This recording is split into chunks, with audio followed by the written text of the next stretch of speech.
Oui ou non? Relancer... Déjà, le lancer. Le relancer, ça veut dire qu'il a été... Le problème, Didier, c'est que tu m'as enlevé le mot de la bouche. Parce que... Alors oui ou non? Non, ça va lui donner un petit peu de confiance. Un petit peu seulement. Un petit peu de confiance. Pierre? Non. Non. Dave? Non, je crois pas. Régis? Pour vous faire plaisir, mais c'est vrai, je vais dire oui, bien sûr. Ah oui. Didier? Alors j'attends le duel. Si je te dis, il ne peut pas y avoir de duel. C'est vrai, ça fait un 2 contre 1. On va faire un 2 contre 1. Dave et Pierre face à Régis pour cette question. Mitroglou qui a marqué le but de la victoire ce soir face au TFC et qui a permis à l'OM de l'emporter 2-1. Tout ça une semaine, on le rappelle, de Marseille-Lyon. Allez, ce 2 contre 1. Dave et Pierre face à Régis. Pierre, c'est vous qui commencez. Dave qui y va. C'est Dave? Allez. J'attaque. Non, je crois pas et j'enlève rien à ce qu'a réussi Mitroglou, mais pour ça, il faudrait qu'en fait, il regagne la confiance de Rudy Garcia. Il me semble quand même que, compte tenu de tout ce qui s'est passé ces derniers temps, l'avantage est nettement à Valère Germain. Donc, je pense que ce sera toujours maintenant confiance à Valère Germain. De temps en temps, sur des fins de match comme ça, il lancera Mitroglou et après, t'as l'alignement peut-être des étoiles qui fera que peut-être de temps en temps, il marquera. Mais je le vois pas regagner une place ou refaire une fin de saison terrible. Régis. On connaît l'importance de la confiance pour les attaquants, et surtout dans le type de profil de genre de Mitroglou. Il affectionne avant tout ça. Je crois à la série des buts, des séries pour les attaquants. Ils ont commencé à enclencher quelque chose, ils peuvent continuer à marquer des buts. J'ose espérer, ils l'ont pris pour ça, pour terminer les actions. Sur des fins de saison comme ça, il y a souvent des bonnes surprises et les attaquants marquent des buts importants. Il a marqué un but important ce soir, il est fort probable qu'il en marque d'autres. Donc c'est un but qui peut lui redonner de la confiance et du temps de jeu. Bien. Il a marqué un but avec une frappe qui a touché la traversale qui est rentrée. Il a manqué le deuxième avec une balle qui a aussi touché la traversale. Il aurait mis un doublé, j'aurais peut-être pu dire oui. Ça reste le remplaçant du remplaçant. Il restera le remplaçant du remplaçant jusqu'à la fin de la saison. Tant pis pour lui, c'est dommage, mais il n'aura pas beaucoup de temps de jeu pour se mettre en valeur.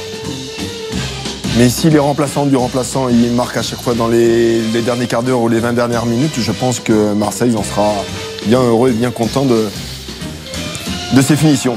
Mais moi j'ai peur qu'il rentre à la 92e voire 93e minute tous les matchs. Le ton très affirmatif de Pierre Niguet sur ce 2 contre 1 quand même. Ouh. Il reste 1 seconde et 7 dixièmes pour vous. Non, je reste convaincu de mes arguments. Est-ce que vous avez convaincu les téléspectateurs? Le compte Twitter de l'équipe du soir qui vous a convaincu, Dave et Pierre ou Régis sur le cas Mitroglou. Ce but peut-il relancer Mitroglou? Didier, ça penche de quel côté? Une petite précision. Pourquoi le remplaçant du remplaçant? Parce que le remplaçant de Germain...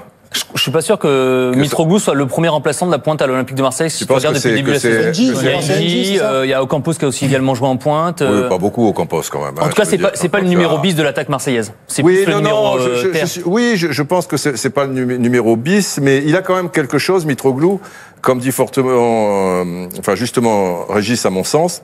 Il arrive blessé, on sait qu'il faut qu'il joue avec 2 attaquants, plein de choses, mais il y a un problème de confiance. Et moi, ce qui me rassure chez ce garçon, c'est qu'il a raté quelques buts apparemment faciles, parce qu'au lieu de frapper le contrôle, il frappe, ça ripe, des choses comme ça, mais il est toujours là. Il est présent. Au moins, il les rate, les occasions. Tu vois, il y a pas des ballons qui passent et qui repassent. Non, c'est un peu comme Papin. Sur ce match, je suis d'accord, mais pas sur l'ensemble de la saison. Non.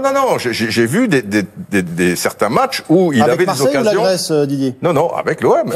Mais il n'a pas joué 100 000 non plus. Et il en a joué aussi dans des conditions difficiles. C'est comme Papin, tu sais, quand il a débuté en équipe de France, bon, il a marqué un but contre le Canada, mais il a raté 7 occasions. Rien que sur ce match, il aurait dû être meilleur buteur du mondial. Voilà, pas loin. Tu te souviens de ça. Ouais. Et après, quand il a commencé à l'OM en 86, c'était pareil, un problème de confiance. À un moment, il n'en pouvait plus. Il était même sur la pelouse, je veux dire, les trucs éteints, et il n'en pouvait plus, quoi. Et je me dis que, quelque part, tu vois, derrière, il te met le poteau, et que quelque part, c'est un joueur, maintenant, tu auras quand même cette confiance, et lui, il aura cette confiance pour le faire rentrer des fois 10, 15 minutes titulaire, peut-être pas, 20 minutes de la fin, et il peut te claquer des buts importants en Liga Europa pour repêcher Monaco, donc... C'est déjà produit cette saison. Donc c'est Régis. Alors, je pense que ça peut le lancer un petit peu.